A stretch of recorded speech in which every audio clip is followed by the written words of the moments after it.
sem nenhum exagero, esse foi o melhor episódio de uma série que eu assisti há muito tempo. House of the Dragon, episódio 1. Sem brincadeira, faltam elogios aqui. É impecável, o episódio te empolga, ele te emociona, ele te deixa tenso, tem uma cena muito pesada, quase nível Casamento Vermelho. A série começou da melhor forma, então vamos lá, né? Análise completa, House of the Dragon, primeiro episódio, e no final eu vou dar minha nota pro episódio.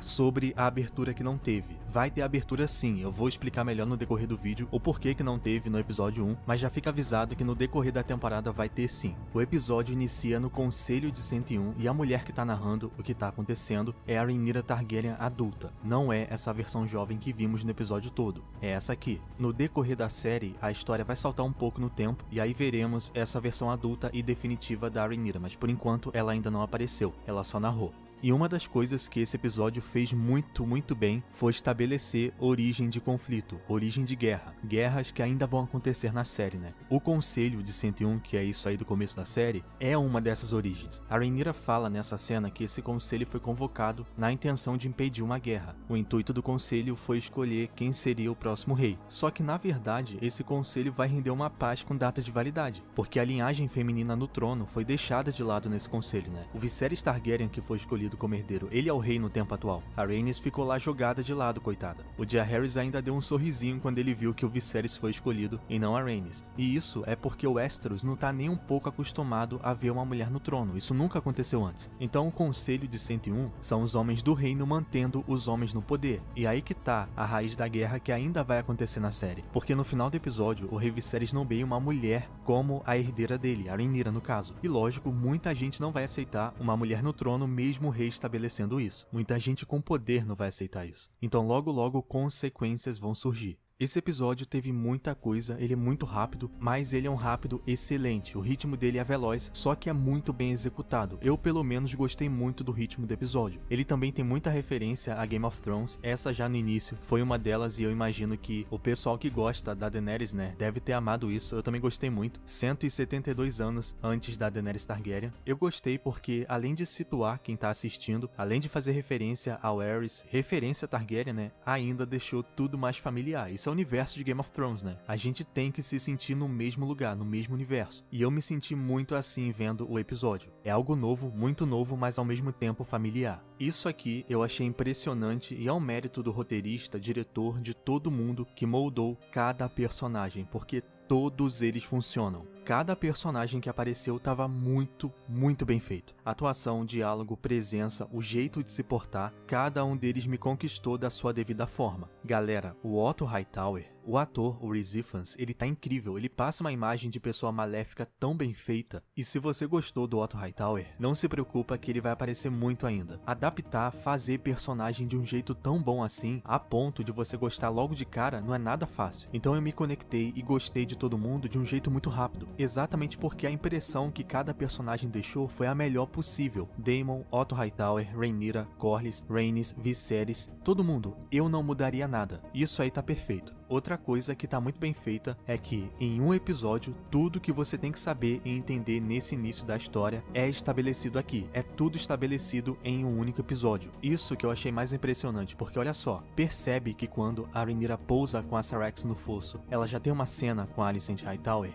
A Alicent é a filha do Otto Hightower. Então, ali, a série já te apresenta que as duas são amigas. Rhaenyra e Alicent, nesse começo, são amigas. Elas passam muito tempo juntas. No começo, você já entende isso. E o episódio faz isso porque no futuro vai ter uma ruptura nessa amizade. Só que pra ter uma ruptura, tem que ter um laço em primeiro lugar. E é isso que a série tá fazendo. Ela tá estabelecendo raízes de uma forma sensacional. Outra coisa que tá muito bem feita são as cenas do Pequeno Conselho. Que dinâmica boa que teve em cada cena dessa, um discutindo com o outro, o Otto Hightower atacando o Daemon provocando o Otto Hightower. O episódio já deixou bem claro que os dois não se suportam. Já o Corlys, ele é bem mais chegado no Daemon. As conversas que acontecem no conselho estão muito prazerosas de ver. Fica ainda melhor quando o Daemon tá ali. O Otto tem essa resistência, né? Ele vive tentando afastar o máximo possível o Daemon Targaryen e o Viserys tá lá, né, defendendo o irmão dele. Eu amei as cenas do conselho, porque em teoria, né, cena de Pequeno Conselho, você imagina que talvez possa ser meio chato, mas aqui não, de forma alguma. E diálogo é outra coisa que tá muito coerente, e eu falo isso porque essa série tá sendo feita em cima de um livro que basicamente não tem diálogo. É tudo novo aqui, tá sendo inventado do zero. Sendo justo, tem um diálogo do Daemon na série que tem no Fogo e Sangue, que é quando ele fala que as ovelhas são mais bonitas que as mulheres do vale. Isso eles pegaram do Fogo e Sangue e colocaram na série, mas enfim, o diálogo tá muito vivo, então é mais um ponto que a série desempenhou muito bem. E falando em diálogo, o discurso do Daemon com a guarda da cidade, a empolgação, a presença que o Daemon tem na série é tão forte, o personagem dele tá tão bem, que eu queria estar ali junto com os caras, eu queria entrar na cena no momento do discurso de tão imersivo que foi. O Matt Smith, que é o ator do Daemon Targaryen, ele nasceu pra fazer esse cara, ele é o Daemon dos pés à cabeça. Ele botou ordem na capital, né, só que foi daquele jeito que o Rei Viserys não vai admitir que aconteça de novo. O Daemon pune o criminoso de acordo com o que ele faz. Vocês viram, né, o ladrão, por exemplo, ele teve a mão arrancada, é caótico, mas esse é o Daemon. E o negócio foi tão brutal que foram 2 carroças levando mão, perna, corpo. Tem até um momento que ele faz uma feição de apreciação porque ele tá adorando aquilo ali, é disso que o Daemon gosta. Ele se intitula como herdeiro do Viserys porque ele de fato é, mas o Daemon não quer o trono de verdade, sabe? Ele não quer. O Daemon quer poder, ele quer o caos, mas o poder que o trono te dá não é exatamente o que o Daemon quer. O Daemon quer liberdade e ser rei não seria tão interessante assim pra ele por muito tempo. O Daemon tem muito amor pelo Viserys, o Viserys tem muito amor pelo Daemon e por isso os dois se magoam tanto. O conflito entre eles só vai aumentar daqui em diante, tá? Já teve aquela discussão que foi bem séria na Sala do Trono e os dois ainda vão brigar muito e vão se conciliar novamente porque os dois são assim. Já o sonho que o Viserys contou à esposa dele, a Aemma Arryn, isso é um sonho profético, né? Alguns Targaryens têm isso e você pode interpretar esse sonho de várias formas, inclusive da forma errada, que foi basicamente o que o Viserys fez nesse episódio. Ele achou que o Baelon, o bebê que a Aemma estava esperando, seria o herdeiro dele, mas assim, ele achou completamente errado. Tem Targaryen que sonha e interpreta o sonho da maneira correta, e aí esse Targaryen que sonhou, ele toma uma atitude certa e se beneficia do que ele previu no sonho. Esse é o caso da Daenerys Targaryen que foi citada nesse episódio. Ela foi uma Targaryen que existiu há muito tempo e ela previu a perdição de Valíria pelo sonho. Então por conta do sonho dela, que ela interpretou certo, os Targaryen fugiram de Valíria antes do lugar entrar em colapso. Então quem ficou em Valíria logicamente morreu. Já aqui, o Viserys teve um sonho também, mas ele achou que o Baelon viveria, ficaria com o trono, sendo que não. O Baelon morreu e isso acabou sendo uma motivação pro Viserys colocar a filha dele no trono, a Rhaenyra. Aliás, se você é leitor do Fogo e Sangue, você já viu que esse Viserys da série tá bem diferente daquele Viserys do Fogo e Sangue. Se você nunca leu, tá de boa porque você tá conhecendo o Viserys aqui. Mas fica o alerta que eu sempre fiz no canal, que vai ser bem importante no decorrer da série. Não assistam House of the Dragon achando que a série vai copiar o Fogo e Sangue, porque ela não vai. Isso não existe. A série vai adaptar o Fogo e Sangue, ou seja, essa adaptação vem com várias mudanças, várias. Mas enfim, voltando. O tenso, o terrível, foi a cena do parto. Mano, que foi isso? E a montagem dos acontecimentos, da cena do torneio e da cena do parto, ficou perfeito porque criou um contraste enorme. O evento, o torneio, iniciou como algo feliz, uma comemoração e terminou numa infelicidade absurda, numa perda absurda. Antes de falar do parto em si, essa menina e esse menino são Velaryons. Eles são a Laena e o Laenor. Os dois são filhos do Corlys com a Rhaenys. E falando neles, os dois têm uma química muito boa, eles estão ótimos na série. Mas então, a cena do Baelon, que era o nome do bebê Targaryen, o contraste é espetacular, porque no momento o Viserys está lá feliz curtindo o torneio e de repente ele recebe a notícia do que está acontecendo, ele já levanta dali com outra cara, aí a cena intercala entre o parto da Aemma e o torneio acontecendo. Então olha só, o público tá lá curtindo sem nem saber que tem uma tragédia acontecendo e o mais interessante é que conforme o torneio vai ficando mais sangrento, a situação da Aemma no parto também vai acompanhando esse nível. Ela vai ficando mais sangrenta, mais tensa, igual no torneio. O que o Viserys fez foi horrível, eu sei disso, só que ele tomou a decisão pensando como um monarca, Ele tentou salvar o herdeiro dele, já que a esposa não tinha mais salvação. Ou você sacrifica um e salva o filho, ou os dois morrem. Não tinha como salvar a Aemma, era só o Baelon. Acho que todo mundo entendeu isso,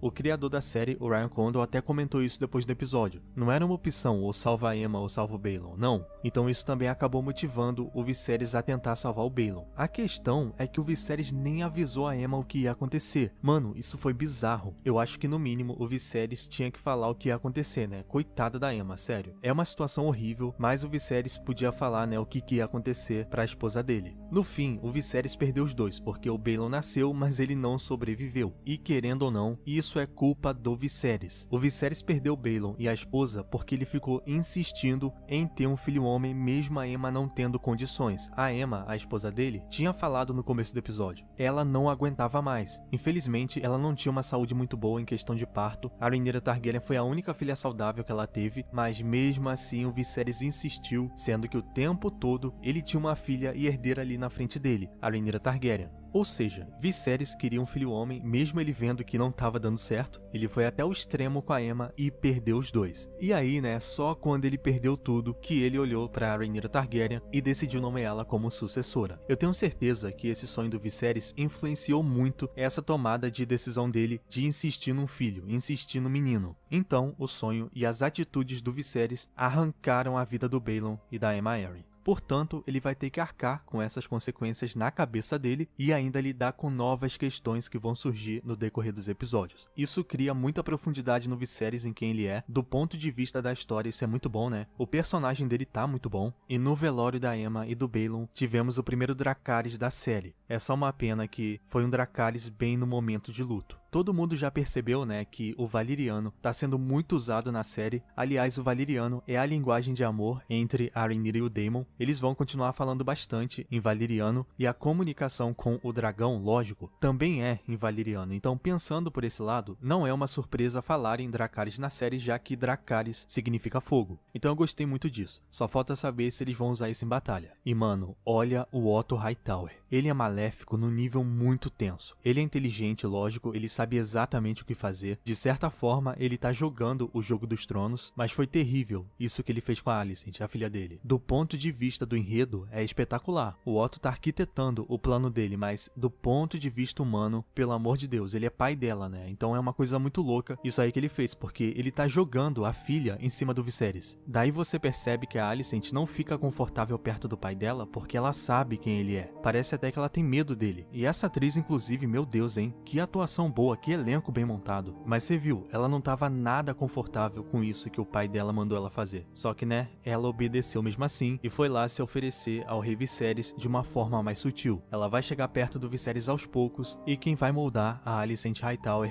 é o pai dela, é o Otto. E olha que interessante, né? O Viserys tem um Lego de Valíria. Bom, agora as coisas estão desenhadas, né? Tá bem óbvio que o Viserys não vai ficar solteiro por muito tempo. E o momento mais emocionante de todo o episódio foi a revelação do sonho do Aegon Targaryen fazendo total ligação com Game of Thrones, eu vou explicar isso aí, e ao mesmo tempo o Viserys falando para a filha dele, a Rhaenyra Targaryen, que ela vai ser rainha. Lógico, o Viserys estava sentindo muita culpa nesse momento, porque ele podia ter feito isso há muito tempo, né? Podia ter escolhido a Rhaenyra como herdeira há muito tempo, mas olha, eu me emocionei demais nessa cena, ela é muito linda. A música que toca então nem se fala, inclusive a música se chama O Príncipe que Foi Prometido, e repara que quando cada Lorde vai se ajoelhar perante a Rhaenyra Targaryen, o Bormund Baratheon hesita por um tempo. Ele não gostou dessa ideia de ver uma mulher como herdeira. Ele ajoelha, lógico, mas ele faz isso contra a vontade. Ele não vai ser o único a não gostar dessa ideia. O Conselho de 101, que foi o começo do episódio, né, foi quando o Viserys foi escolhido, né, como o sucessor do Jaehaerys. Ali tinha um precedente que é o seguinte: o homem tem preferência ao trono de ferro, não a mulher. E esse precedente foi rompido aqui pelo Viserys Targaryen quando ele escolheu a filha dele. Pessoal,